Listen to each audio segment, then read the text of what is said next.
Hello friends. आज हम class 9 के साइंस के chapter number 13 why do we fall ill के एग्जाम्पलर प्रॉब्लम्स डिस्कस करेंगे। तो क्वेश्चन ये है कि explain giving reasons. A, balance diet is necessary for maintaining healthy body. B, health of an organism depends upon the surrounding environmental condition. C, our surrounding in area should be free of stagnant water. D, social harmony and good economic conditions are necessary for good health. हमें reasons के help मदद से explain करना है कि balance diet जो है वो हेल्दी बॉडी के लिए बहुत इम्पोर्टेंट है। तो आइए हम पहले फर्स्ट वाला ऑप्शन के लिए देखते हैं। हमें पता है कि बैलेंस डाइट में सारे न्यूट्रिएंट्स होते हैं, प्रोटीन्स, विटामिन्स, फैट्स, मिनरल्स, जो भी फाइबर्स। और अगर हम बैलेंस डाइट लेंगे तो we can have these nutrients and these nutrients are very important for proper health, growth and development and the repair of body tissues. यही याद दिया है, balance diet contains all the nutrients, carbohydrates, fats, vitamins, minerals and proteins in appropriate amounts, which are required for maintaining proper health, for growth and repair, for fighting against infections. तो इन nutrients की बहुत ही आवश्यकता होती है disease के against में fight करने के लिए। ये हमें प्रॉपर हेल्थ मेंटेन करने के लिए बहुत इंपॉर्टेंट है, ग्रोथ और डेवलपमेंट के लिए भी इम्पोर्टेंट है। इसलिए balance diet is very important for maintaining healthy body. Now coming to the second B part, health of an organism depends upon surrounding environmental condition. हमें ये एक्सप्लेन करना है। हाँ, ये सही है।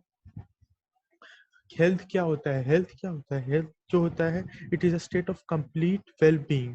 मतलब इन फिजिकली, मेंटली, सोशली, इन्वायरमेंटली सारे तरीके से हमारा वेल बीइंग होगा तभी हम हमारा हेल्थ अच्छा कहलाता है।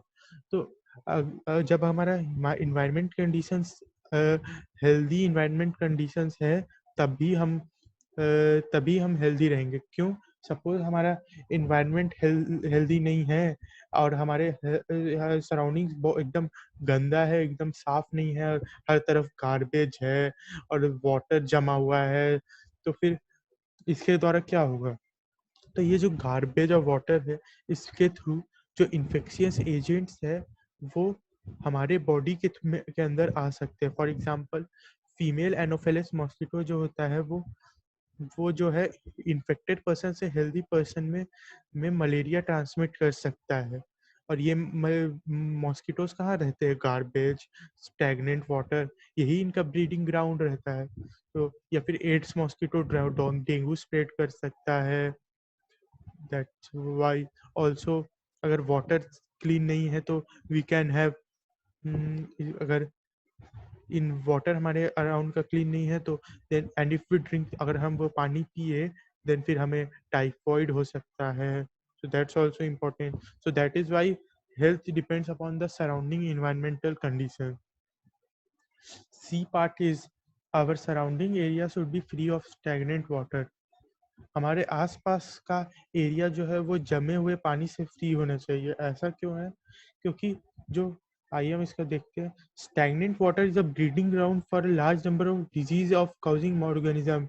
It can lead to spread of disease in human being. Stagnant water जो होता है वो डिजीज काउजिंग ऑर्गेनिजम्स के ग्रोथ का एक बहुत ही इंपॉर्टेंट प्लेस होता है। अगर कहीं वाटर जमा हुआ है देन वो डिजीज कॉजिंग ऑर्गेनिजम्स के ग्रोथ का एक जगह है। वहाँ it is called breeding place for the disease causing micro organism. और अगर ये माइक्रो ऑर्गेनिजम्स वहाँ पे ग्रोथ करेंगे and then it will become difficult for us only. For examples, अगर उसमें स्टैग्नेंट वाटर में एनोफेलस मॉस्किटो है सिमिलरली, तो it can spread malaria from an infected person to healthy person. और भी बहुत सारे इंसेक्ट्स होते हैं जो कि स्प्रेड कर सकते हैं काफ़ी diseases. Hence our surrounding area should be clean of stagnant water. Now option D is, social harmony and good economic conditions are necessary for good health. Good health के लिए सोशल और इकोनॉमिक कंडीशन हमारा अच्छा होना चाहिए। ऐसा क्यों? हमें पता है हेल्थ क्या होता है, it is the state of mental well-being, social well-being है, तो हमारा मेंटल हेल्थ सही होना चाहिए। तो अगर हम हमारे आस-पास में हमारे नेबर्स और हमारी फैमिली मेंबर्स के साथ हमारी अच्छी बॉन्डिंग है और एक सोशल हार्मनी है, तो हमारे हमारे मन हमेशा शांत रहेगा और हमारी मेंटल कंडीशन हमेशा सही रहेगी। और अगर ऐसा नहीं है तो हम हमेशा टेंशन में रहेंगे, हम हमेशा दूसरों के बारे में लड़ाई करने के बारे में सोचेंगे, and this will not be our mental well-being. So social harmony is very important, and also good economic condition is important. क्यों गुड इकोनॉमिक कंडीशन इम्पोर्टेंट है? क्योंकि क्योंकि गुड इकोनॉमिक कंडीशन रहेगा तभी हम बैलेंस डाइट अफोर्ड कर पाएँगे। अगर हम बैलेंस डाइट अफोर्ड कर पाएँगे, हम प्रॉपर वैक्सीनेशन अफोर्ड कर पाएँगे, हम अपने सराउंडिंग्स को क्लीन रख पाएँगे, हम मेडिसिन्स ले पाएँगे, या हम डॉक्टर को कंसल्ट कर पाएँगे हेल्थ एडवाइस के लिए। So that's why economic condition is very important.